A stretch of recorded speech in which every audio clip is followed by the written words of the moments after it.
හැටියටයි. මං හිතන්නේ අපේ රටේ ප්‍රජාතන්ත්‍රවාදය ගැන හිතුවොත් ආණ්ඩුකරණය ගැන හිතුවොත් අපි වැදගත් සංදිස්ථානයකට මේ අවස්ථාවේදී ඇවිල්ලා සිටිනවා. මොකද තර්ජනයක් ඉතාමත්ම ගැඹුරු තර්ජනයක් එල්ල වී තිබෙනවා ජනතාවගේ ප්‍රජාතන්ත්‍රවාදයේ ජනතාවගේ මූලික පදනම වන රට මේ ගෙනියන ක්‍රමයේ මූලික පදනමක් වෙන ඡන්දය කියන එක ජනතාවට අහිමි කරන්න සෑහෙන්න විවිධ මාර්ග වලින් ක්‍රමවේද ඇවිල්ලා තිනවා. ඒත් එක්කම ඡන්ද අයිතියට ලොකු තර්ජනයක් ඇති වෙලා තිබෙනවා. ඉතින් අද දවසේ අපි මෙතනින් කියා සිටින්නේ ඡන්දය කියන්නේ අපේ අයිතියක්. ඒක මම හිතන්නේ ජනතාව දන්නවා. විශේෂයෙන් ඒක ස්වාධිපත්‍යයත් එක්ක එන දෙයක්. අපේ රටේ ක්‍රමවේදයේ ප්‍රජාතන්ත්‍රවාදය. එතකොට අපි ජනතාව මේ රටේ මේ ස්වාධිපත්‍යයේ තියෙන ජනතාව අපේ පාලකීන්ව අපි තෝරනවා කලින් කරට නියමිත නීති අනුව පවරා තියෙන මේ ඡන්දයත් එක්ක. දැන් විධායකය ඇතුළු ඒ පාර්ශ්ව වලින් කියා සිටිනවා අපිට ඡන්දය දෙන්න බෑ. අපේ මහජන මුදල් ඡන්දය වෙනුවෙන් යොදවන්න බෑ. ඒක නෙමේ වැදගත් ආර්ථිකය වගේ හේතු ගණනාවක් කියා සිටිනවා. මේ අවස්ථාවේදී ඔබේ අවධානය ගන්න මම කැමති මේ ආණ්ඩුකරණය කියන එක, ගවර්නන්ස් කියන එක සහ මේ ආර්ථිකය කියන එක, ආර්ථිකය ගොඩ ගැනීම හෝ ආර්ථිකය දියුණු කිරීම කියන එක අතර බොහොම දැඩි සම්බන්ධතාවයක් තියෙනවා. මම හිතන්නේ මේ දේ ගිය වසර වෙනකොට සාමාන්‍ය ජනතාවත් හොඳින් තේරුම් ගත්තා. තමයි රට බංකොලොත් භාවයකට වැටිච්ච අවස්ථාවේදී ජනතාව ආණ්ඩුකරණයට ප්‍රශ්න යොමු කළා. අපිට ආර්ථිකය නගා සිටවන්න ඕනේ නම් ඒ ආර්ථිකය නගා සිටවන්න තීරණ ගන්න පුද්ගලයින්ට ජනතාවගේ විශ්වාසය තියෙන්න ඕනේ, නීත්‍යානුකූල අයිතියක් තියෙන්න ඕනේ ඒ තැන්වල ඉන්න. මොකද ඉතාමත්ම වැදගත් පරම්පරා ගානකට අපිට බලපාන තීරණ මේ පුද්ගලයන්, විධායකය, ව්‍යවස්ථාදායක, එතකොට රජයේ නිලධාරීන් ඇතුළු මේ ආයතන වලට මේ ඉදිරි මාසවලදී ගන්න සිද්ධ වෙනවා. නමුත් එතනදී ජනතාවට තමයි අයිතිය තියෙන්නේ. අපි වෙනුවෙන් තමයි මේ තීරණ ගන්නේ. නමුත් ඒ පුද්ගලයන්ට තියෙන නීත්‍යානුකූල බව ලැබෙන්නේ මේ ඡන්දය තුලින්. ඉතින් අනිත් පැත්තෙන් අපි ගත්තොත් මේ අපේ ආර්ථික නැවත නගා සිටවන්න අපිට විදේශ සහ දේශීය ආයෝජකයන් අවශ්‍යයි. ඔවුන් පවා බලන සාධකයක් තමයි මේ රටේ තීරණ ගන්න තැන්වල සිටින පුද්ගලයින්ට සමාජයේ ජනතාවගේ, ඒ පොදු ජනතාවගේ, පුරවැසියන්ගේ විශ්වාසය සහ ඔවුන්ගේ ඒ අනුමැතිය තිබෙනවද කියන එක. මේ විදිහට අපි බැලුවොත් අනිත් පැත්තෙන් අපි ගත්තොත් අපි මේ අවස්ථාවේදී අපේ ආර්ථිකය නගා සිටවන්න අනිවාර්යයෙන්ම විදේශ ආධාර වෙනත් රටවල් වලින් ඒ වගේම IMF, ලෝක බැංකුව වගේ ආයතන වලින් අපි බලාපොරොත්තු වෙනවා.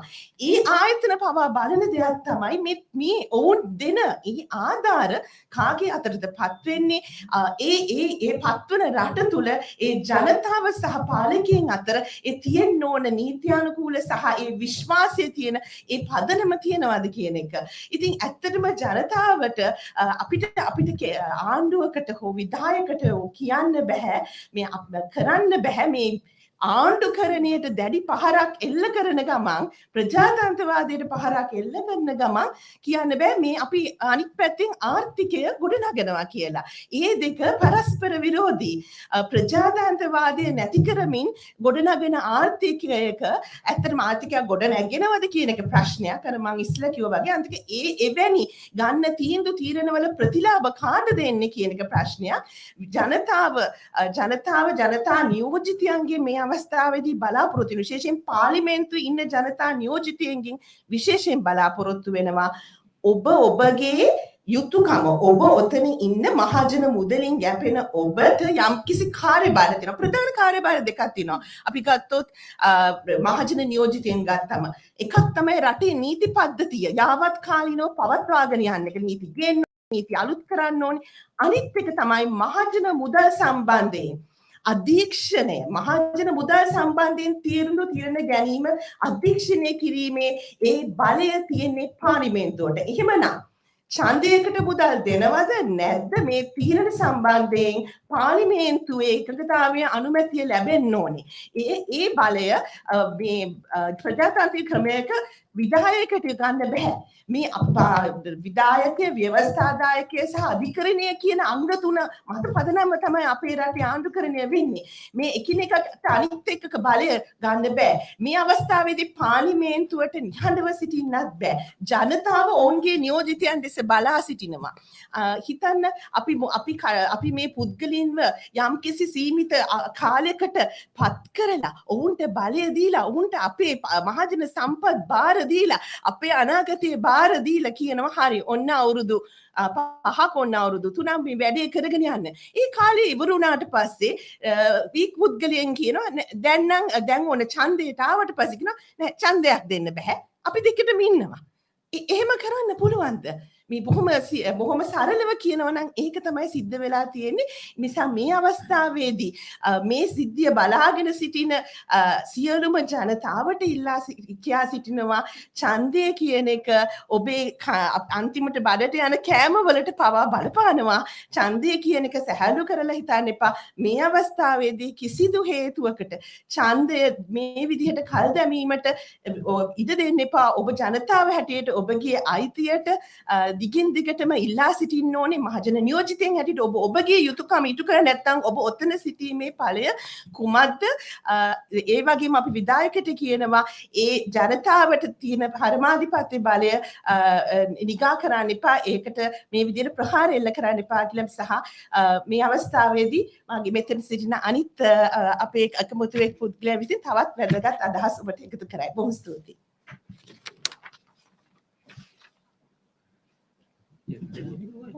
Can switch. Okay. I'll read up. Okay.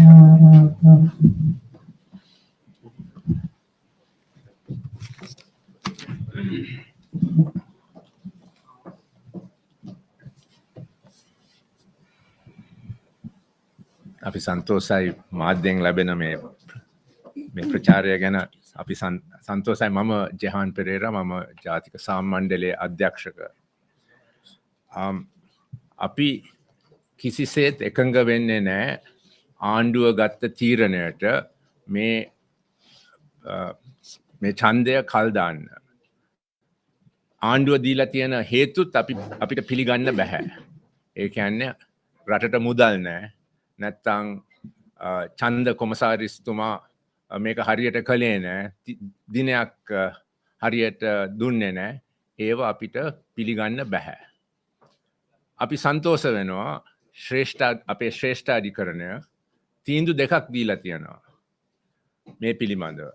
පළමු තීන්දුව තමයි ශ්‍රේෂ්ඨාධිකරණයට ඇත්තට හේතුවක් නැහැ තීරණයක්වත් ගන්න. ඇයි ඡන්ද කොමසාරිස් දිනයක් දීලා තියෙනවා. ක්‍රියාවලිය දියත් කරලා තියෙනවා. ඉතින් ඡන්ද කොමසාරිස්ට තමයි ව්‍යවස්ථාවෙන් බලය දෙන්නේ මැතිවරණ පිළිබඳව. ඉතින් ශ්‍රේෂ්ඨාධිකරණය ඒක පිළිගන්නවා. ඒක තමයි පළමු තීරණය.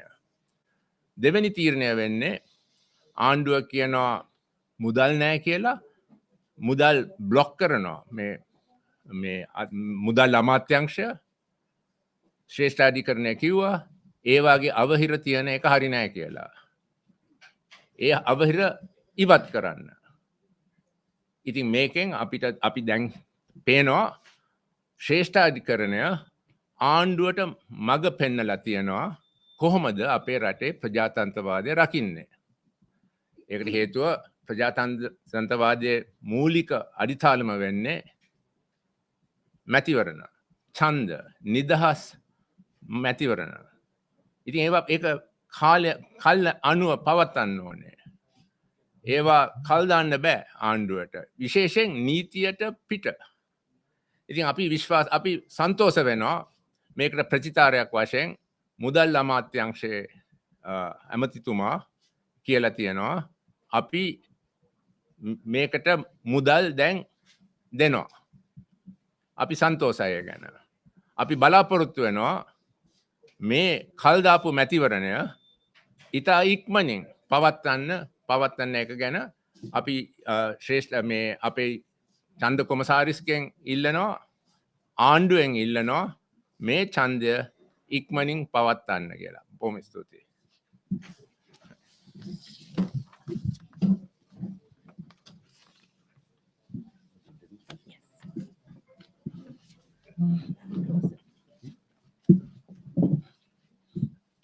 I'm Jeffrey Alagaratnam, President's Council, former President of the Bar Association. As a collective, we are of the view that elections are of critical importance to a functioning democracy. It upholds the rule of law. The economy depends on democracy. If you sacrifice democracy and erode democracy, the economy will suffer. So one cannot separate the two. The reasons given for postponing elections is unacceptable.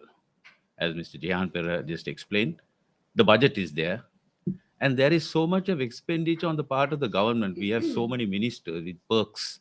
We have celebrated Independence Day. And to now say that all those expenditure is okay, but there's no money for elections is totally unacceptable and unbelievable.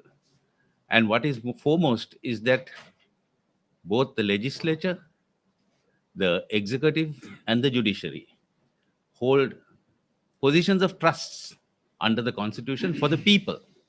So they should act in the best interests of democracy and the people, which our view is that they are failing to do, especially the executive. And one cannot accept that the economy is in crisis and therefore an election has to be held, cannot be held and should be postponed. And we have come to a stage where we have to say, enough is enough. We have had postponement of elections from 1970, the infamous referendum of 1982, the delay in the provincial council elections. We are at a critical junction where we had last year a terrific upheaval, which firmly endorsed the view that we need a system change. We have lost confidence in maybe almost all the members of parliament. That is what the people say. So we want a new face. We want new thinking. We want a new culture. And in that context, we have to think anew. And our people also have to realize that for the last 75 years, the elections have not done us much good, but have been only a rotation of the same people who have let us down on for their petty gains. So that at this critical stage, more than ever before, when the holding of elections have been abused by various governments and various people, it is important that we call for the elections and we do not accept any, shall we say, unbelievable reasons, and that what is most important is democracy, which is fundamental. The Constitution is fundamental. Constitution is not merely a book which is read by some academics or intellectuals. What is important in the Constitution, if you see the main articles, is the franchise, because that is how we elect these people. That is how we bring them to parliament to uphold our mandate and to serve us, and not for them to decide what they can do for their personal gain or their personal interests. Thank you. I'm going to the back. Not just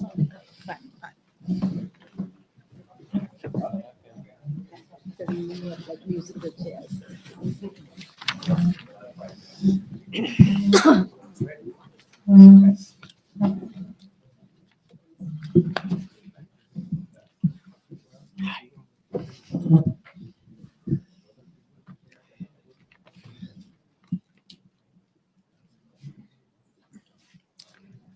මම ශ්‍රී ලංකා මෙතෝදිස්ස සභාවේ විශ්‍රාමික මහා රදගුරු ආසිරි පෙරේරා එතුමා.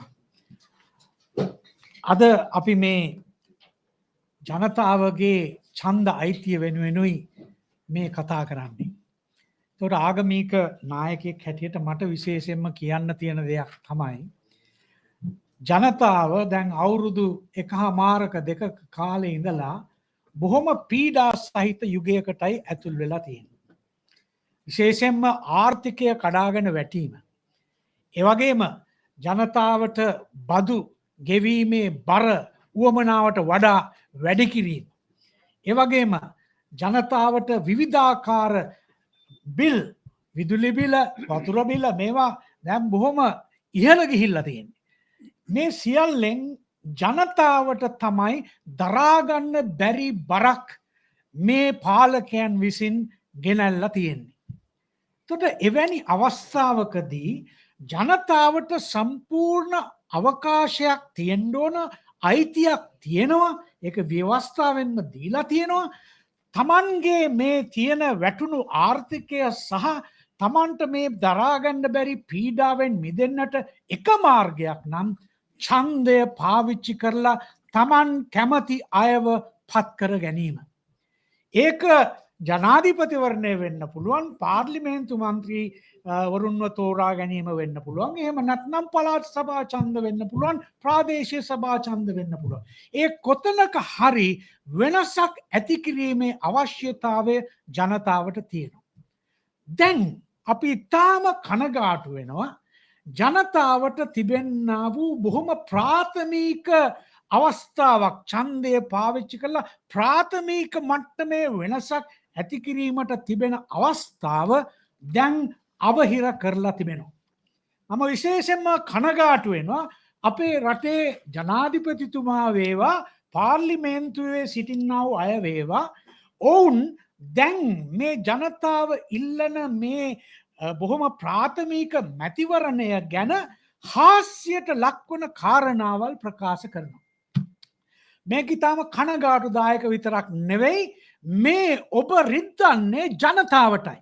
මම ප්‍රශ්නයක් අහනවා ජනාධිපතිතුමාගෙන්, අගමැතිතුමාගෙන්, සියලුම පාර්ලිමේන්තු මන්ත්‍රීවරුන්ගෙන්. ඔබේ කාර්ය මෙවෙලාවෙදී තිබෙන්නේ පීඩාවට පත්ව තිබෙන ජනතාවට තවත් රිද්දන එකද? ඔවුන්ව හාස්‍යයට ලක් කරන එකද? නැත්නම් ඔවුන්ගේ පීඩාව ඉවත් කර ගැනීමට තිබෙන මේ ඡන්ද අයිතිය පාවිච්චි කරලා ක්‍රියා කරන්නට ඉඩ දීමද? අපි ඊටාම ලැජ්ජ වෙනවා, ඊටාම කනගාටු වෙනවා. ඔබ දැන් ජනතාවගෙන් එන්නම ඈත් වෙච්ච අය බවට පත් වෙලා තියෙනවා. ගිය අවුරුද්දේ අපි දැක්ක ජනතාවගෙන් ඈත් වෙනකොට පාලකයන්ට සිදුවන දේ. දැන් අපට පේනවා නැවත වාරයක් ජනාධිපතිතුමාගේ ඉඳලා, අගමැතිතුමාගේ ඉඳලා, පාර්ලිමේන්තු මන්ත්‍රීවරුන්, ආණ්ඩු පක්ෂය වෙන්න පුළුවන්, විපක්ෂය වෙන්න පුළුවන්, ජනතාවගේ වේදනාව ගැන, දරා ගන්න බැරි බර ගැන කිසිම තැකීමක් නැහැ. මේක ඉතාම කනගාටුදායකයි. මේක ඒ වගේම ඉතාම භයානකයි. අපේ රටේ 1980 ගණන් වල අපි දන්නවා මේ ඡන්දය පවත්වන වෙනුවට ජනමත විචාරණයක් තිබ්බා. ඒ වෙලාවේදී අපි කවුරුත් කිව්වා මේක කරන්න එපා. ජනතාවට ඡන්දයකට යන්න තියෙන අයිතිය වෙන දෙයක් ගෙනල්ලා වළක්වන්න එපා. නමුත් ඒ වෙලාවේදී හිටපු පාලකයෝ ඒකට කන් දුන්නේ නැහැ. ඒකෙන් පස්සේ තමයි අපේ රටේ විශාල කළු පැල්ලමක්, කළු ජූලියක් බිහි වුණේ. මොනතරම් කනගාටුදායක. ඒ වගේම අපේ රටේ නොයෙකුත් ආකාරයෙන් කැරලි ගැසීම් ඇති වුණේ. ඇයි ඉතින් මේ පාලකයෝ මේ මිනිස්සුන්ව කැරලි ගැසීමට තල්ලු කරන්නේ?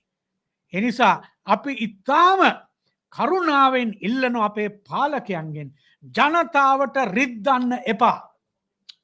ඔබ ජනතාවට වෛර කරනවා නම්, ඔබට මීට ඉස්සෙල්ලා තිබිච්ච ඡන්දයකදී ඕන් ඡන්දය නොදී ඔබ පරාජය වුණා නම්, ඔබ ප්‍රතික්ෂේප වුණා නම්, දැන් කොහෙන් හරි රිංගල ඇවිල්ලා පුටුවක වාඩි වෙලා ජනතාවට රිද්දන්න ලෑස්ති වෙන්න එපා. අපි ඒකට එරෙහිව ඔබට මේ වෙලාවේදී ප්‍රකාශ කරන අපේ විරුද්ධත්වය කරුණා කරලා ජනතාවගේ අයිතිය සුරැකීමට ඔබ ක්‍රියාත්මක වෙන්න.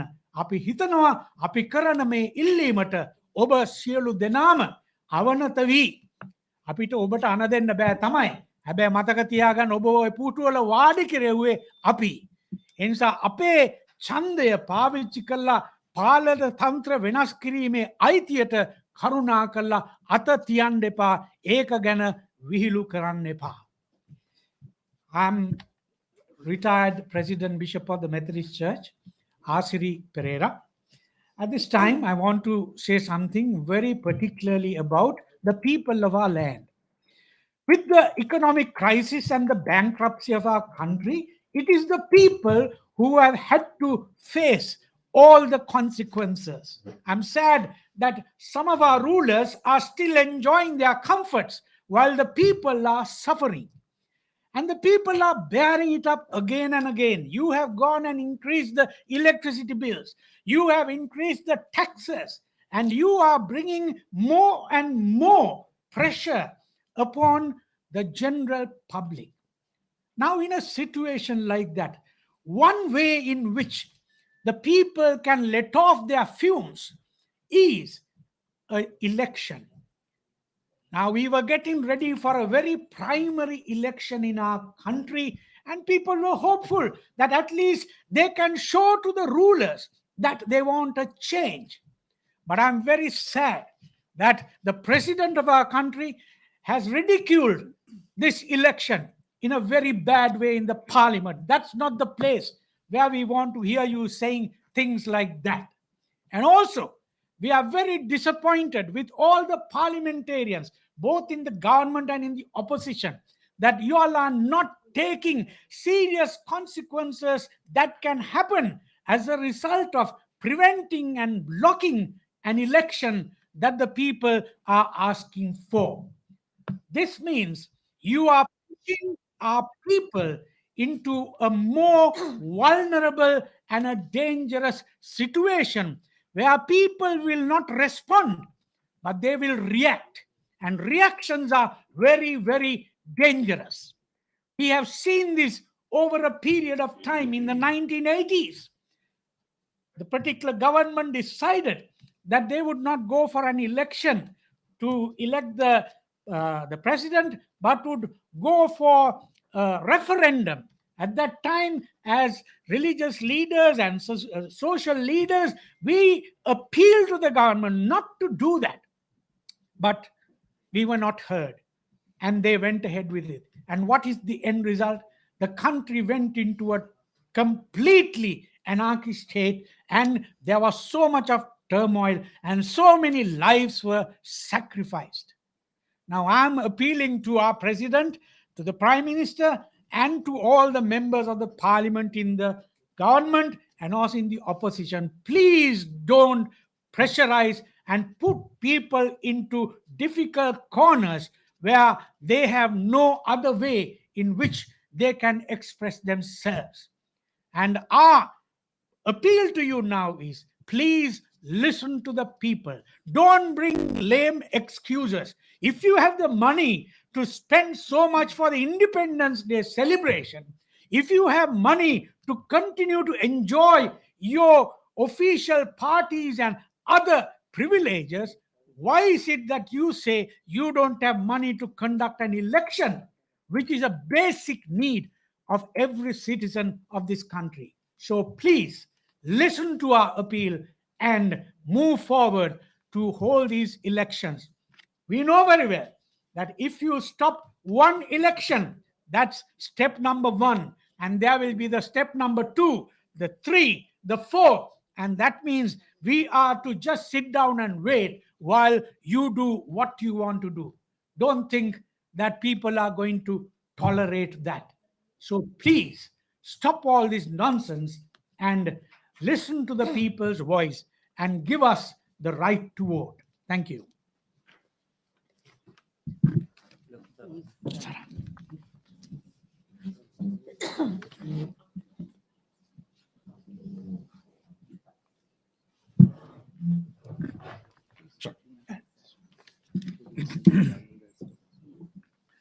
Good morning, everyone. I'm Dr. Pakyaso Disaravanamuthu, the Executive Director, Center for Policy Alternatives and the Center for Monitoring Election Violence. Now, I think everyone knows and would agree that one of the basic features of a formal functioning democracy is the holding of elections. Elections in any democracy are the basic mechanism for choice and change, and for people expressing their opinions about how they are being governed. Now, in Sri Lanka today, if you look at this, we have a president who is allegedly without legitimacy.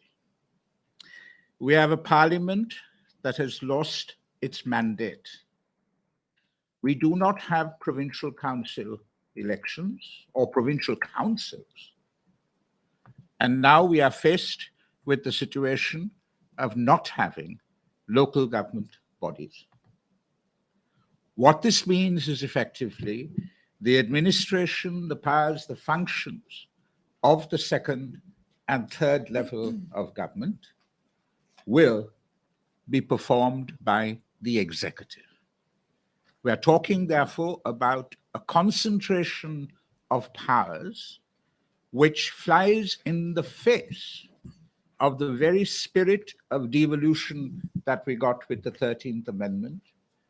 And even beyond that, it flies in the face of basic democratic theory and practice with regard to democratic governance. What is the threat of these local government elections? Many people have pointed out that governments don't change at the national level as a consequence of it, that it is therefore another election which allows people to refresh the mandate of their representatives at the most basic level of government. The national government can take into account whatever the result of it, change their policies if they so desire and conclude, or carry on until a general election is called. It is not, therefore, something that is going to create a tremendous amount of instability. But what is significant about these elections is that they are going to be the very first time after the Aragale that the people of this country get the opportunity to express their opinion about how they should be governed and by whom they should be governed. And that is very, very significant, because that is indeed the very first step in countering the arguments that government and governance in this country at the present moment lack legitimacy. And lacking legitimacy is fatal, in my opinion, to the long-term consequences of democracy, of peace, of prosperity, of stability. Other speakers have spoken about the consequences of postponing elections, how we have cleansed with blood the polity of our country. That is something that we must avoid at all costs. If the desires of the people are to be turned into frustration and discontent because they cannot express their opinion, it could spill out into the streets. And once it spills out into the streets, what is the reaction of the government going to be? Is it to treat the situation as one of a crisis or a challenge with regard to democratic governance? Or is it to treat it as a law and order situation, which has to be resolved by perhaps sending out the armed forces? We cannot contemplate, we cannot risk the consequences of that. Because IMF loan or no IMF loan, that would be a grievous blow to the body politic in terms of protecting and strengthening the democratic rights and freedoms of our people. So we call upon the government and all the authorities involved to stop this farcical charade about not having money and all of these other excuses that they've come up with, to not name the date of the election and have the election. We call upon them to have elections in Sri Lanka because this is our fundamental democratic right. And whilst we have lost a lot of things, perhaps, in the last year and a half, we have to cling on to, we have to strengthen, we have to consolidate our reputation as a formal, functioning democracy, which these elections are a fundamental part thereof. Thank you. Zaku, are you there? No, I We'll think do the Chairman. younger people also.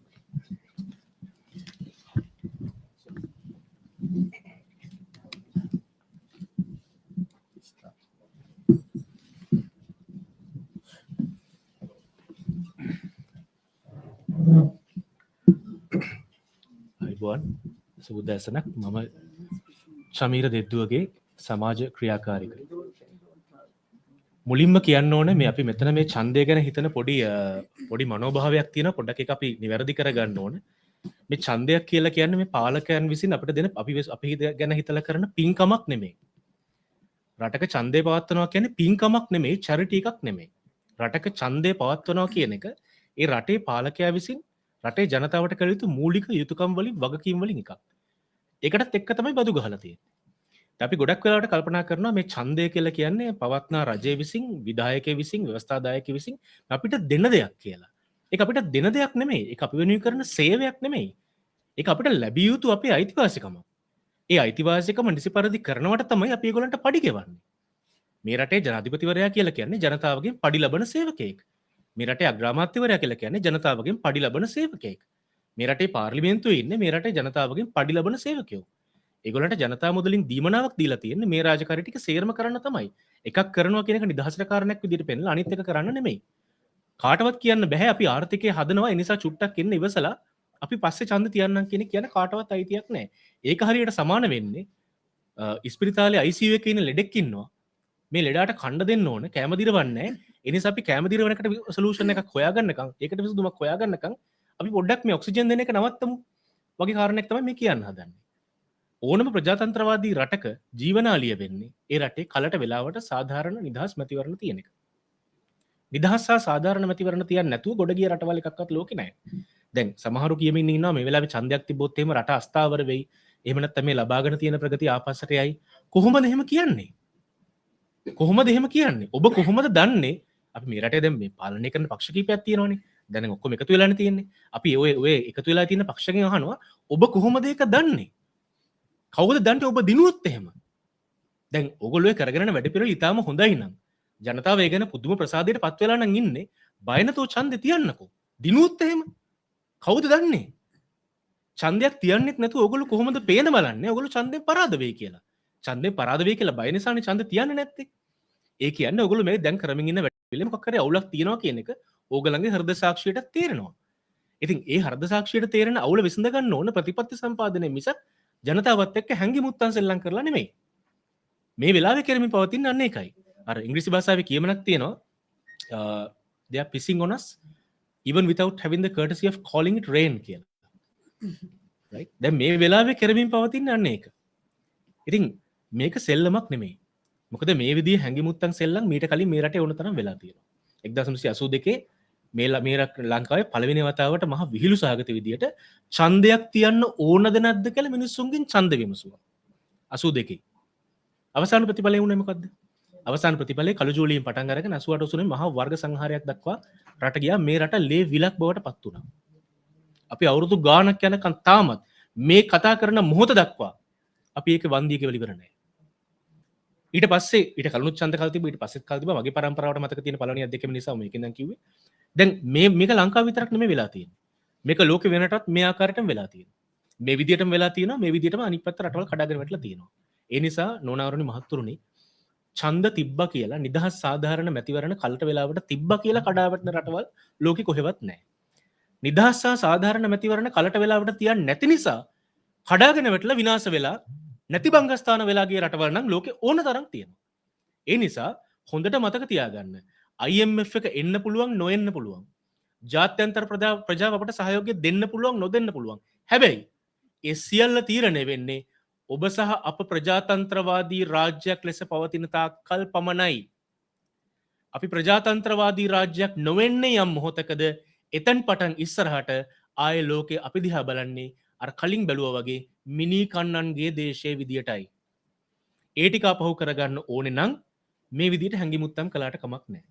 ඒ ටික ආපහු වෙනවා දකින්න අකමැති නම් අපි කරුණා කරලා මේ හැංගිමුත්තම් සෙල්ලම දැන් නවත්තලා ජනතාවට තමුන්ට ලැබෙන්න ඕන මූලික අයිතිවාසිකම හෙවත් තමුන්ගේ ඡන්ද අයිතිවාසිකම ලබා දෙන්න. මේක මේක ඔබේ වගකීම ඔබට සිහිපත් කිරීමක්. බොහොම ස්තුතියි.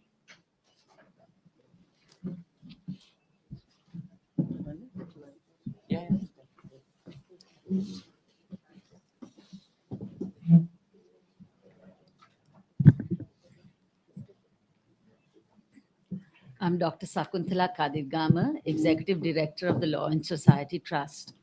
I don't want to repeat what my colleagues have said. We have already talked about our right to vote. We have talked about the consequences of not holding elections. I want to talk a little bit about the credibility issue that this government faces when it tries to deprive people of the right to vote. Today, this is a country that has had one of the longest track records of universal franchise. But today, we are treating the right to vote like a political football, and I think that is disgraceful. I'm old enough to remember the time when Mrs. Bandaranaike postponed the elections, parliamentary elections, by 2 years. She had a lame excuse that the new constitution had to have a 5-year term, and therefore she had to postpone the elections.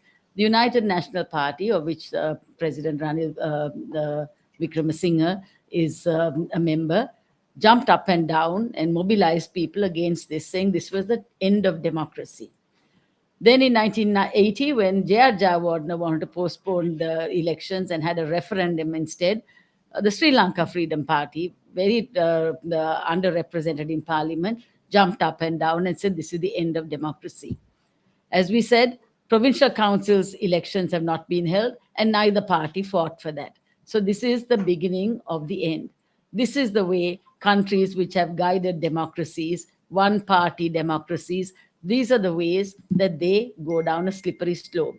Don't believe that this cannot happen in Sri Lanka.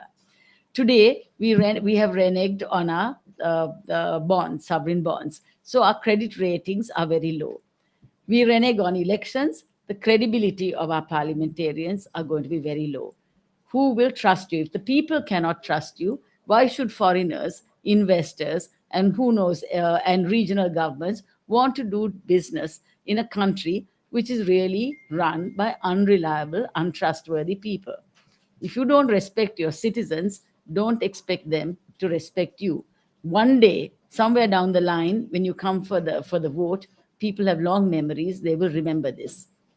As Father has already said, don't push people into a corner where they can't simply express their frustration through a vote, and you will have to take that on your chin and say the people have spoken. When they can't do that, they will take to the streets, and then are the police and army going to turn their guns on ordinary people? Please don't go down this route. Thank you. Can anyone speak in Tamil? Just Not good enough. I won't get my message across. I said, I just said, I'm a disgrace.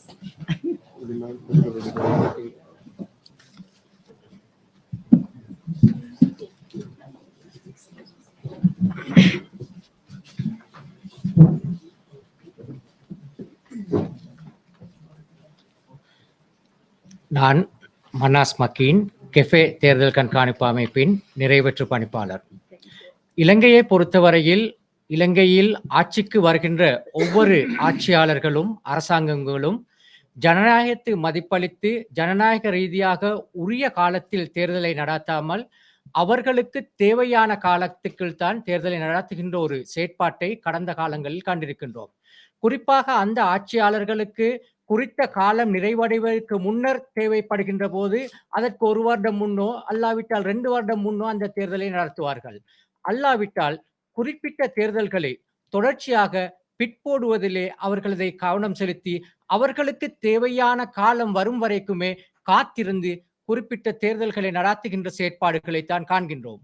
அதே போலத்தான் இம்முறை நடாத்தப்பட இருக்கின்ற உள்ளூராட்சி மன்ற தேர்தலை நாங்கள் பார்க்கின்ற போது உள்ளூராட்சி மன்ற தேர்தலுக்கு வேட்பு மனு தாக்கல் செய்கின்ற தினம் வரைக்கும் ஒரு நிலையான நிலைப்பாடு இல்லாத ஒரு சூழ்நிலை காணக்கூடியதாக இருந்தது.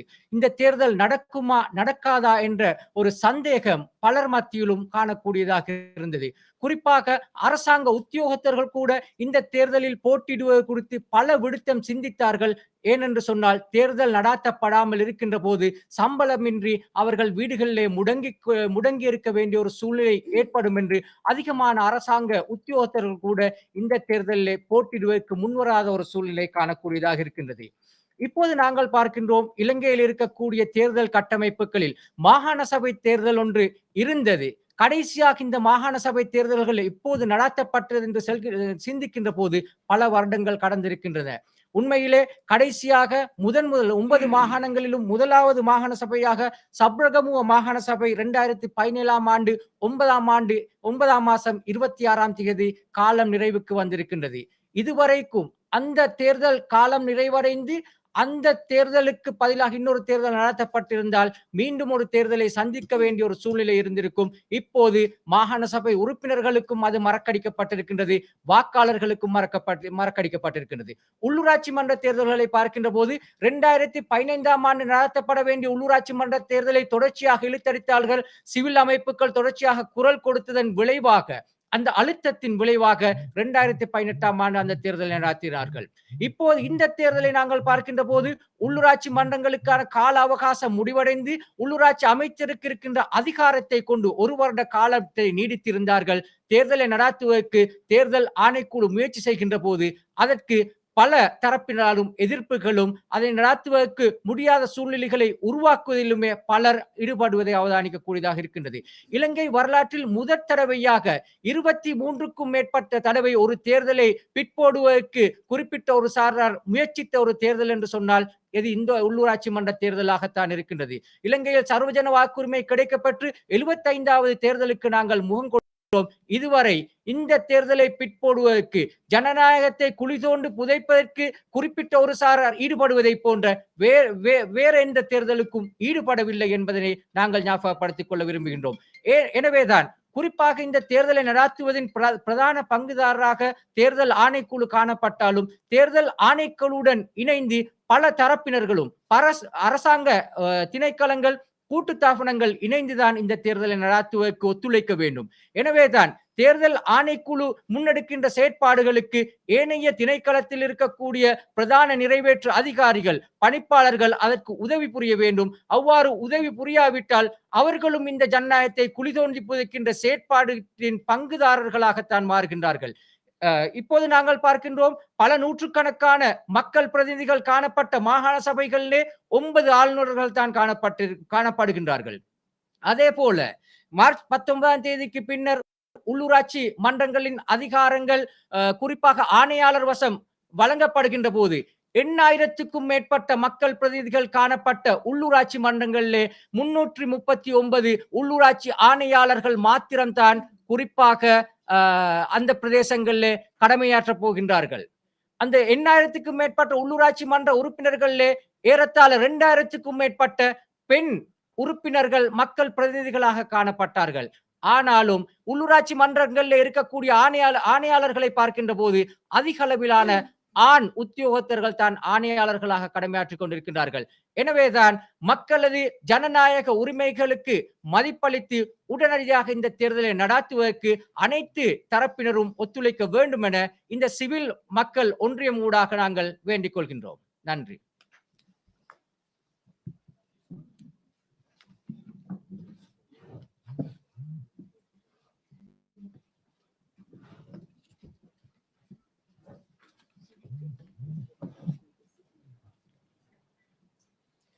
සුබ දවසක් මාධ්‍යවේදී හිතවතුන් සියලු දෙනාට මං හිතන්නේ මගේ වගකීමක් මේ සාකච්ඡාව පිළිබඳව පොඩි පසුබිම පැහැදිලි කිරීමත් මාර්ච් 12 ව්‍යාපාරයේ හැටියට තමයි මම අද මේ සාකච්ඡාවට සම්බන්ධ වෙන්නේ.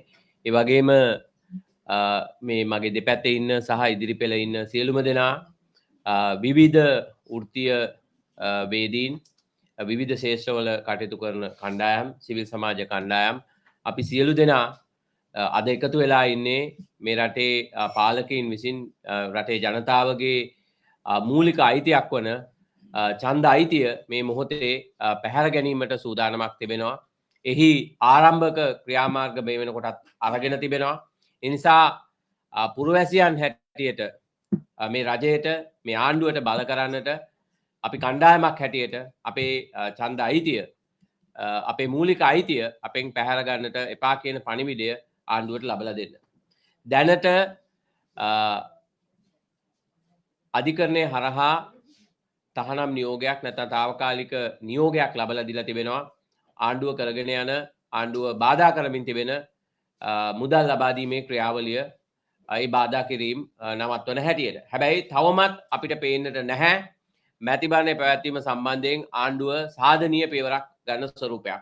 අපි දන්නේ නැහැ මේ වෙනකොට මේ මොහොතේත් මැතිවරණ කොමිෂන් සභාවේ සාකච්ඡාවක් ක්‍රියාත්මක වීමට නියමිතයි. නැත්නම් ක්‍රියාත්මක වෙනවා. හැබැයි අපි දන්නේ නැහැ මේ අය මේ සාකච්ඡාවට ඇවිල්ලා තියෙනවද?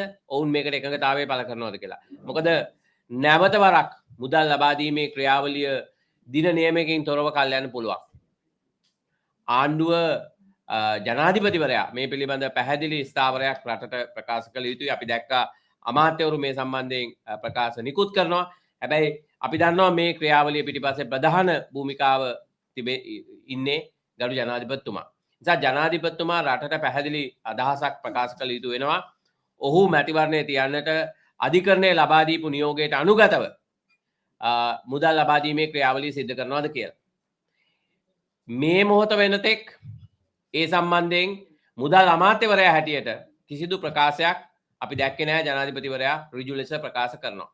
අපි පුරවැසියෝ හැටියට ඔබ රාජනායකයා හැටියට ඉන්න රටේ මේ පුරවැසියෝ තමයි මේ එකතු වෙලා ඉන්නේ. පුරවැසියෝ හැටියට අපි ජනාධිපතිතුමාගෙන් ඉල්ලා සිටිනවා ඔබ අනිත් සෑම කාරණයක් සම්බන්ධයෙන්ම මේ මොහොතේ රටේ ආර්ථිකය සම්බන්ධයෙන් රටේ තීරණාත්මක කාරණා සම්බන්ධයෙන් ප්‍රකාශ නිකුත් කරනවා. හැබැයි ජනතාවගේ ප්‍රධාන මූලික අයිතියක් වන ඡන්ද අයිතිය සුරක්ෂිත කරන්නට ඔබ ගනු ලබන ක්‍රියාමාර්ග මේ දක්වා රට හෙළි කළා නැහැ.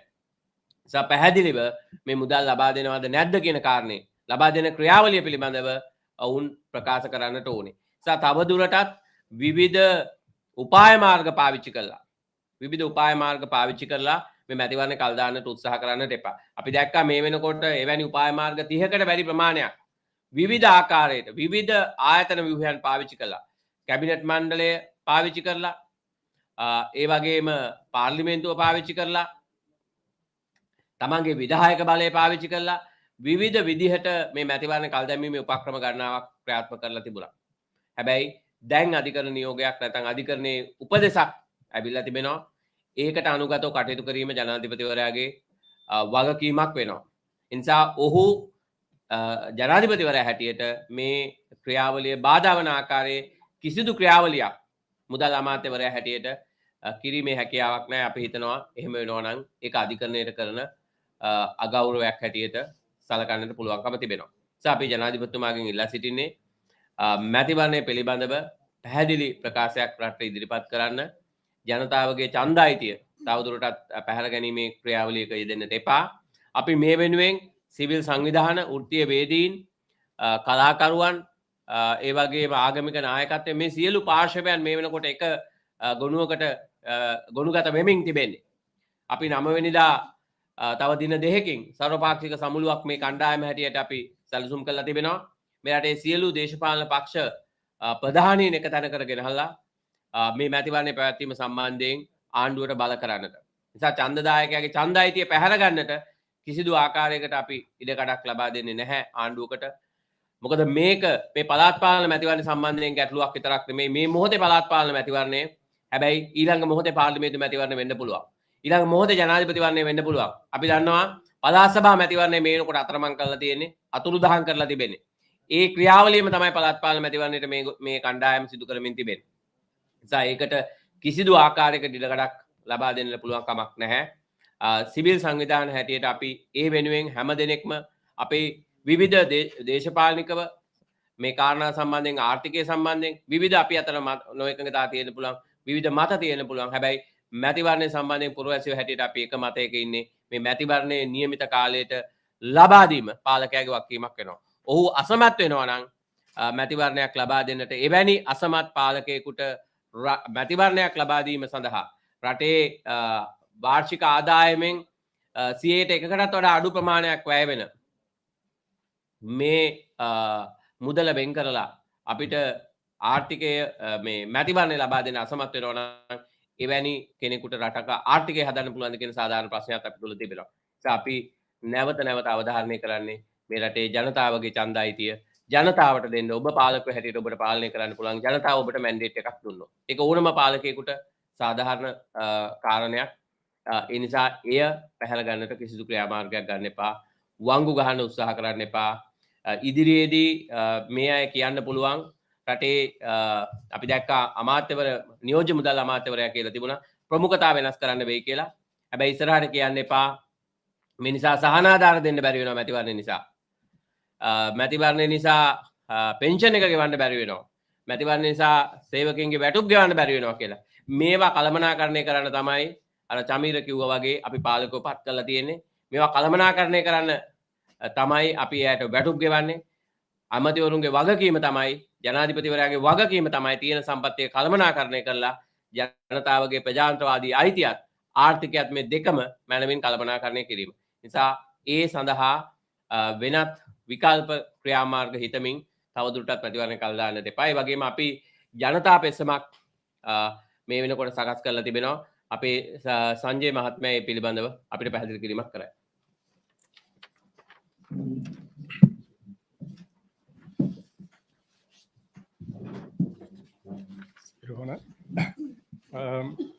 අපි මේ සඳහා ජනතා පෙත්සමක් ලෑස්ති කරලා තියෙනවා. මේක ඔන්ලයින් සහ ඒ කියන්නේ අන්තර්ජාලය හරහා සහ අනිත් විදියට අපි ගේන්න බලාපොරොත්තු වෙනවා. මේ QR කෝඩ් එක ස්කෑන් කරලා මොබයිල් ෆෝන් එකකින් කෙලින්ම මේ පෙත්සමට යන්න පුළුවන්.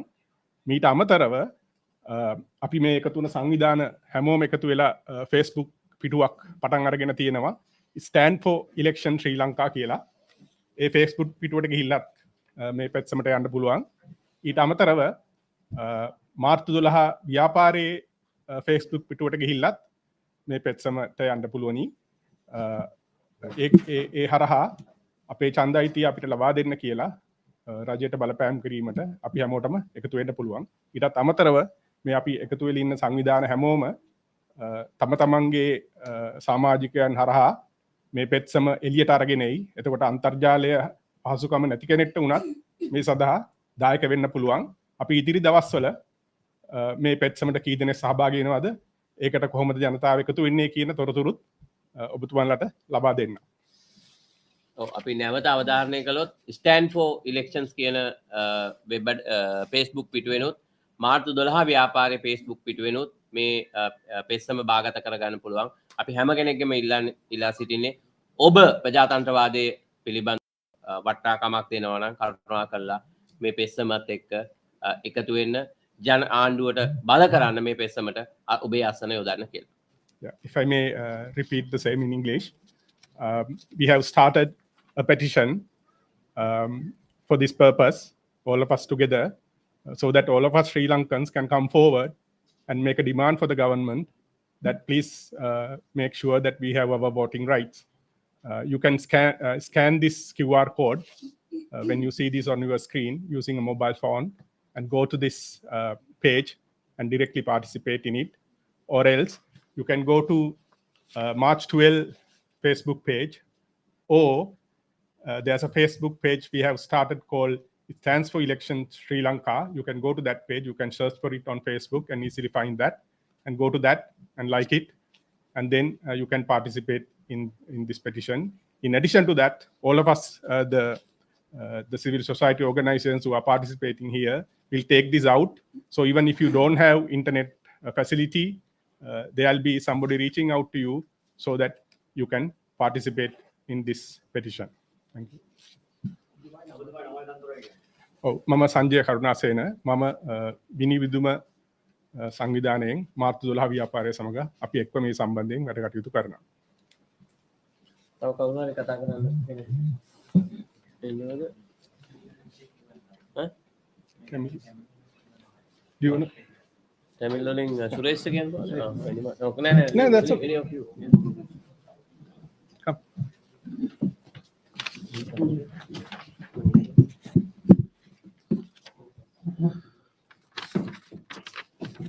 வணக்கம்.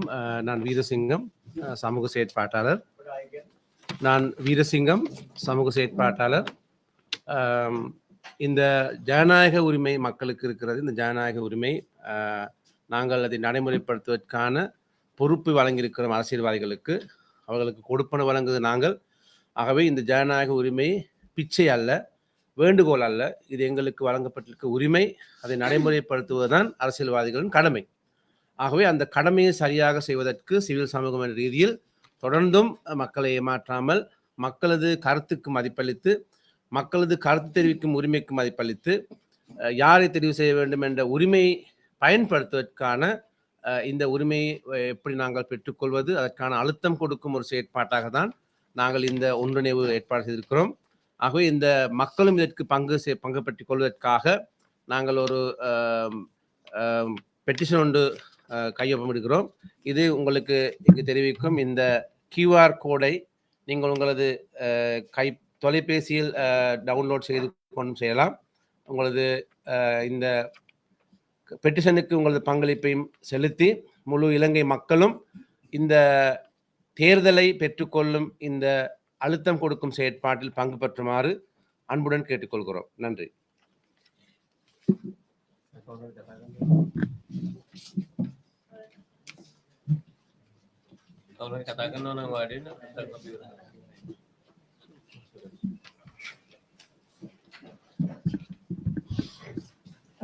வணக்கம். நான் ஜீவரத்னம் சுரேஷ், ஐபேன் நிறுவனத்தை பிரதித்துவப்படுத்துகிறேன். விசேடமாக இலங்கையில் இந்த ஜனநாயக விரோதமான செயற்பாடை வன்மையாக கண்டிக்கிற இந்த தருணத்திலே பொதுமக்களது இறைமை அதிகாரமான வாக்குரிமையை மீறும் இந்த அடாவடித்தனமான இந்த நிறைவேற்று ஜனாதிபதியின் செயற்பாடை வன்மையாக கண்டிக்கின்றோம். குறிப்பாக இன்று பொதுமக்களது வாக்களிக்கும் உரிமை பல்வேறு விதமாக பறிக்கப்பட்டு இருக்கின்றது. குறிப்பாக ஜனநாயக உரிமை பொருளாதார ரீதியாக நாடு வங்குரோத்து நிலைக்கு தள்ளப்பட்டு இருக்கின்றது என குறிப்பிட்டு நாட்டின் சாதாரண மக்களது பொதுமக்களது இறைமை அதிகாரத்தின் மீது இந்த ஜனாதிபதி தனது சர்வ அதிகாரத்தை பிரயோகிக்கின்ற ஒரு தருணமாக இதை நாங்கள் பார்க்கின்றோம். ஆகவே நாட்டின் ஒட்டுமொத்த செலவில் 1% செலவாகும் இந்த தேர்தல், அதாவது இறைமை அதிகாரத்தை பிரயோகிப்பதற்கான ஒரு வாய்ப்பை ஜனாதிபதி வழங்காது இருக்கின்றது ஒரு முக்கிய ஒரு விடயமாக இருக்கின்றது. ஆகவே எங்களுக்கு தெரியும், ஜனநாயகத்தின் 3 தூண்களான நிறைவேற்று, நீதி, சட்டவாக்கம், இப்படி 3 தூண்களும் சுயாதீனமாக செயற்படுகின்றது என சட்ட புத்தகத்தில் இருந்தாலும் கூட ஜனாதிபதி தனது சர்வாதிகாரத்தை பயன்படுத்தி இந்த 2 நீதித்துறையும் சட்டவாக்கத்தையும் தனது கையாளாக பயன்படுத்துகின்ற முறையை நாங்கள் இங்கே பார்க்கின்றோம். ஏற்கனவே சொல்லப்பட்டது போல இன்று 13வது திருத்தத்தை பற்றி பேசும் இந்த ஜனாதிபதி, 13வது திருத்தத்தை பற்றி பேசும் ஜனாதிபதி பிப்ரவரி மாதம் 4ஆம் தேதிக்கும் முழு இந்த தேசிய இன பிரச்சனைக்கு தீர்வு வழங்குவதாக சொன்ன ஜனாதிபதி மக்களது இறைமை அதிகாரத்தின் மீது கை வைக்கின்றவரை நாங்கள் எப்படியும் தொடர்ச்சியாக நம்புவது. ஆகவே இது சாதாரணமான ஒரு மக்களுக்கு கூட தெரிகின்றது. அரசாங்கம் இந்த தேர்தலுக்கு செல்வது அரசாங்கத்தின் பலவீனங்கள், மக்கள் எதிர்ப்பு தெரிவித்து இந்த அரசாங்கத்தை வீழ்த்தி விடுவார்கள் என்ற ஒரு அச்சத்திலே தான் இந்த தேர்தலுக்கு செல்லாமல் இருக்கின்றார். இல்லாமல் பொருளாதார சிக்கலோ அல்லது வேற ஏதோ பிரச்சனை இல்லை என்பது இங்கே சுட்டிக்காட்ட வேண்டிய ஒரு விஷயம். ஆகவே நாங்கள் புரிந்து கொள்ள வேண்டும், சாதாரண மக்களாகிய நாங்கள் ஜனநாயக உரிமையை மதிக்கும் ஒரு அரசை உருவாக்க வேண்டும். ஆகவே ஜனநாயக உரிமையான வாக்குரிமையை மீறச் செய்த எந்த அரசும் தொடர்ச்சியாகவோ நிலையாகவோ இருந்ததாக சரித்திரம் இல்லை. அது இலங்கையிலும் கூட நடைபெற்று இருக்கின்றது என்பதை ஞாபகம் வைத்துக் கொள்ள வேண்டும். ஏற்கனவே இருந்த ஜனாதிபதி தன் சர்வாதிகாரத்தை பயன்படுத்தி எடுத்த சில தீர்மானங்களால் நாடு இவ்வாறான ஒரு வங்குரோத்து நிலைக்கு தள்ளப்பட்டிருக்கின்றது. அதே போல இன்றைய ஜனாதிபதியும் கூட வேறு விதமாக நாட்டின் பொருளாதாரத்தை மேம்படுத்த வேண்டும் என சுட்டிக்காட்டி கொண்டு தனது சர்வாதிகாரத்தை மக்கள் மீது செலுத்தும் நிலை ஏற்படுகின்றது. ஆகவே இது எதிர்காலத்தில் ஒரு போராட்டத்தையோ நாட்டின் ஒரு நிலையற்ற தன்மையை ஏற்படுத்தும் என்பது எவ்வித ஐயமும் இல்லை. ஆகவே ஜனாதிபதி செய்கின்ற இந்த செயற்பாடு மிகவும் கண்டிக்கத்தக்கது. ஆகவே தேர்தல் ஆணைக்குழுக்கு சுயாதீனமாக தேர்தல் வாக்குப்பட்டியலுக்கு அமையவோ அல்லது தேர்தல் டாப்பிற்கு அமைய தேர்தலை நடத்துவதற்கான வாய்ப்பை வழங்க வேண்டும் என்பது எங்களது பொதுமக்களாகிய எங்களது கோரிக்கையாக இருக்கின்றது. நன்றி.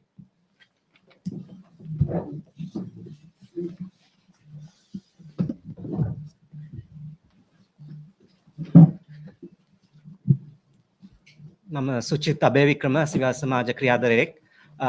පසුගිය වසරේ අපි දැක්කා මේ රටේ පුරවැසියෝ පාරට බහැලා අවදි වෙලා කිව්වා මේ නායකයන්ට මේ ගමන මේ විදිහට යන්න බෑ කියලා. ඉතින් ඒ අවදිවීම තුල මිනිස්සු ඉල්ලුවා වෙනසක්. ඒ වෙනස ප්‍රජාතන්ත්‍රවාදීව කරන්න ඕන හින්දා මිනිස්සු යම් තාක් දුරකට ඡන්දයක් කෙරෙහි බලාපොරොත්තුෙන් බලන් ඉන්නවා. ඉතින් එහෙම අවස්ථාවක ඒ පාර අවහිර කරනකොට මිනිස්සු කොහොම ක්‍රියාත්මක වෙයිද කියන එක අපි එක්තරා විදිහකට තේරුම් ගන්න ඕන. ඒ ගැන අවධානයෙන් ඉන්න ඕන. තරුණ පරම්පරාවක් ඉන්නවා මේ රටේ පසුගිය කාලේ වගේ ලේසියෙන් රැවටෙන්නේ නැති. ඔවුන් තාක්ෂණය එක්ක ගනුදෙනු කරනවා. ඔවුන් දැනුවත් වෙලා තියෙනවා නීතිය පිළිබඳව. ඔවුන් සමාජයේ මාධ්‍ය පාවිච්චි කරනවා. මේ ආකාරයට ඉතාමත් හොඳ මැදිහත් වීමක් සමාජයට කරන තරුණ පරම්පරාවක් ඉන්නවා. ඉතින් එහෙම තැනක අර 80 ගණන් වල කරපු සෙල්ලම් සමහර දේවල් මේ පාර කරන්න වෙන්නේ නැහැ කියන එක පැහැදිලි. මොකද මේ තරුණ පරම්පරාව අවධානයෙන් සහ ඒ කරන උත්සාහයන් හැමදේම පරද්දන්න ක්‍රියාකාරීව සම්බන්ධ වෙලා ඉන්නවා. ඉතින් මගේ ආරාධනය මේ රටේ පුරවැසියන් හැටියට අපි සියලු දෙනාම එකතු වෙමු. මේ ප්‍රජාතන්ත්‍රවාදයට කරන මූලික තර්ජනයක් විධායකයන් කරන මූලික තර්ජනයක් හමුවේ අපි පක්ෂපාත වලට බෙදෙන්නේ නැතුව අපි වෘත්තකයන් හැටියට සමාජ කණ්ඩායම් හැටියට විවිධ දේශපාලන අනුගත පුද්ගලයන් හැටියට පුරවැසියන් හැටියට එක් වෙලා මේ අවදානමට මුහුණ දෙන්න ඕන. ප්‍රජාතන්ත්‍රවාදය වෙනුවෙන් ඉදිරිපත් වෙන්න ඕන. බොහොම ස්තුතියි.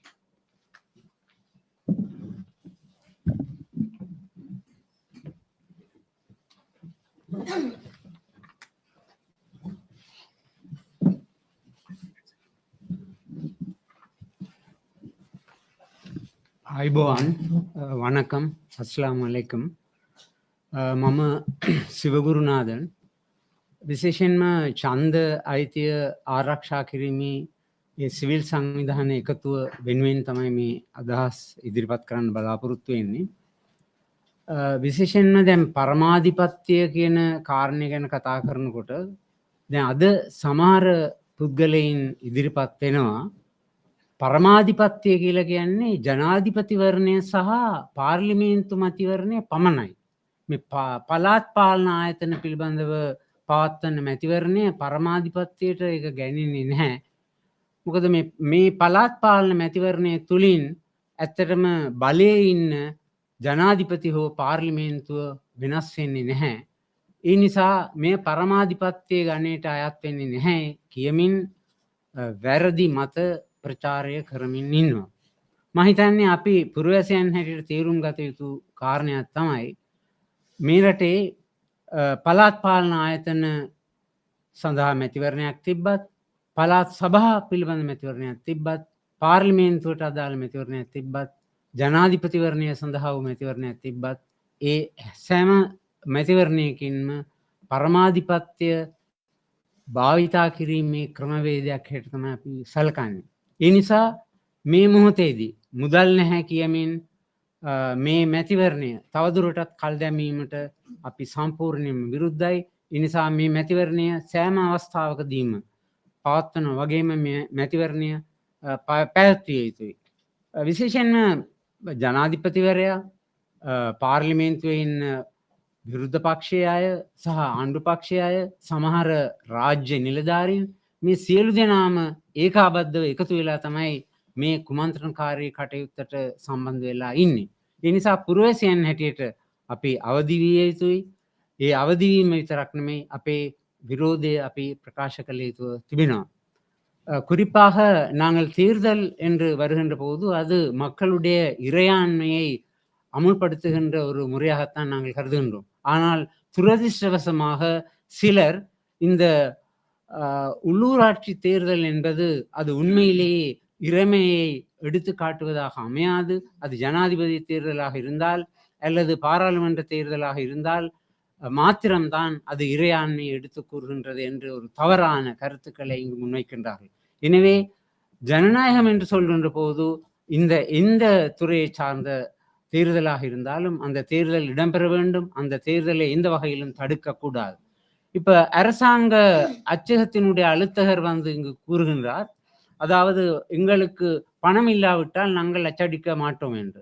ஆனால் இலங்கை அரச அச்சக திணைக்களத்தினுடைய வரலாற்றை நாங்கள் எடுத்து பார்க்கின்ற போது எப்போதும் இந்த தேர்தல் சம்பந்தமாகவோ அல்லது அரசாங்கத்தினுடைய ஏனைய ஆவணங்களோ அச்சிடப்படுகின்ற போது அந்த vote to vote சேஞ்ச் அதுதான் நடந்தது. அதாவது அதற்கு பதிலாக இப்போது காசு தந்தால் தான் நாங்கள் இதை செய்வோம் என்பது அது உண்மையிலே மக்களுடைய இறையாண்மையை பறித்தெடுக்கின்ற ஒரு செயலாக அமைகிறது. எனவே இந்த அரச உத்தியோகத்தர்களும் அரசியல்வாதிகளும் இணைந்து இந்த ஜனநாயகத்தை பிற்போடுவதற்காக எடுக்கின்ற நடவடிக்கைகளை பிரஜைகள் என்ற வகையிலே, சாதாரண மக்கள் என்ற வகையிலே நாங்கள் கடுமையாக எதிர்க்கின்றோம். மக்கள் அனைவரும் இந்த செய்கைக்கு எதிராக அணிதிரள வேண்டும் என்று கேட்டுக்கொண்டு அமைகின்றேன். ප්‍රශ්න මොනවා හරි තියෙනවද අපිට? ප්‍රශ්න මොනවා හරි තියෙනවද අපිට ඒකත් එක්කම අවසන් කරන්න පුළුවන්. නැත්නම් අපිට ඉවර කරන්න විශාල ප්‍රශ්නයක්.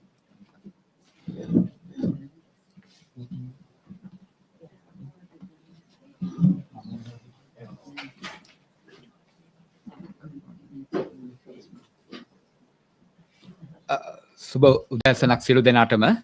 මේ මොහොතේ ඡන්ද අයිතිය ආරක්ෂා කිරීම උදෙසා වන සිවිල් සමාජ එකතුව විදිහට මේ රටේ මාර්තු 12 ව්‍යාපාරය ඇතුළු සිවිල් සංවිධාන, ඒ වගේම වෘත්තීය වේදීන්, ඒ වගේම වෘත්තීය සංවිධාන, ඒ වගේම සමාජ ක්‍රියාකාරීන් සහ තරුණ සමාජ ක්‍රියාකාරීන් රැසක් එකට එකතු වෙලා අත්වැල් බැඳගෙන මේ මොහොතේ මේ මාධ්‍ය හමුවේ කියා සිටින්නේ, ඉල්ලා සිටින්නේ මේ රටේ ජනාධිපතිවරයා ප්‍රමුඛ පාර්ලිමේන්තුව කතානායකවරයා සහ අනිකුත් මහජන නියෝජිතයින්, ඒ වගේම මැතිවරණ කොමිෂන් සභාව ඇතුළු සියලු පාර්ශ්ව වෙතින් ඉතාම අවධාරණය කරලා ඉතා අතිශය වැදගත්කමකින් යුතුව ඉල්ලා සිටින්නේ ඒ දින නියම කරගත් පළාත් පාලන මැතිවරණය නියමිත දිනෙහි පවත්වන්න කියන එක.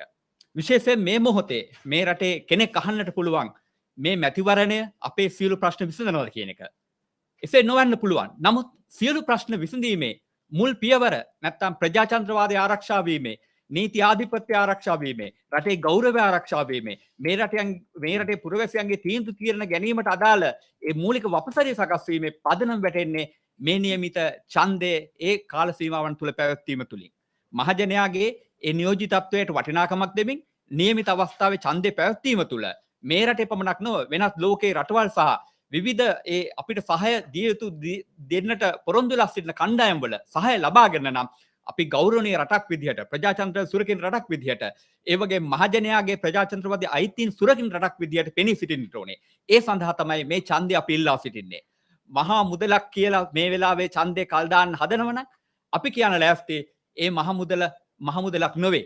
ඒ ඊටාම අර මීට ඉස්සෙල්ලා අපේ කතිකයන් කිව්වා වගේම මේ රටේ මේ මොහොතේ ලබනේ ආදායම, මේ රටේ ඒ අයවැය තත්ත්වයන් එක්කලා සංඛ්‍යා ලේඛන දෙස බැලුවාම මේ සඳහා ඉතාම කුඩා මුදලක් වැය වෙන්නේ. නමුත් ඊට වඩා විශාල වෙනසක්, විශාල ප්‍රජාතන්ත්‍රවාදී අයිතීන් රැකීමක් සහ ගෞරවයක් සහ මේ රටේ පුරවැසියන්ට කරන සාධාරණයක් මේ හරහා ඉටු කරන්නට මේ ඡන්දය අවශ්‍යයි. ඒ නිසා රටේ ජනාධිපතිතුමා, ඒ වගේම මහජන නියෝජිතයෝ, ඒ වගේම කොමිෂන් සභා සමාජික ඇතුලේ නිලධාරීන්ගෙන් සහ මේ ඡන්දය හබඳුණු සියලු පාර්ශ්ව වෙතින් මේ සිවිල් සමාජ එකමුතුව මේ මොහොතේ ඉල්ලා සිටින්නේ අපගේ මේ මැතිවරණය කල් දමන්නේ නැතුව නියමිත කාල සීමාව තුළ පවත්වන්න කියන ඒ දැඩි ආයාචනයයි. බොහොම ස්තුතියි.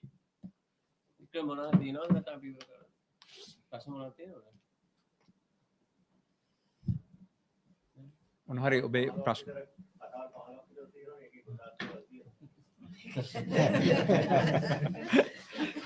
අරේලා බොහොම ස්තුතියි. අපි මම හිතන්නේ අපි දිගම මාධ්‍ය සාකච්ඡාව බොහොම ඉවසීමෙන් අපිත් එක්ක රැඳී සිටීම ගැන සියලුම මාධ්‍ය සහෘදයින්ට අපේ ස්තුතිය විරලමලෝ.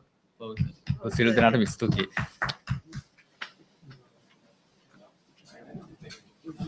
Shall we wait for a while? Take it, go on, wait all together. Sir, would you mind wait 10 minutes?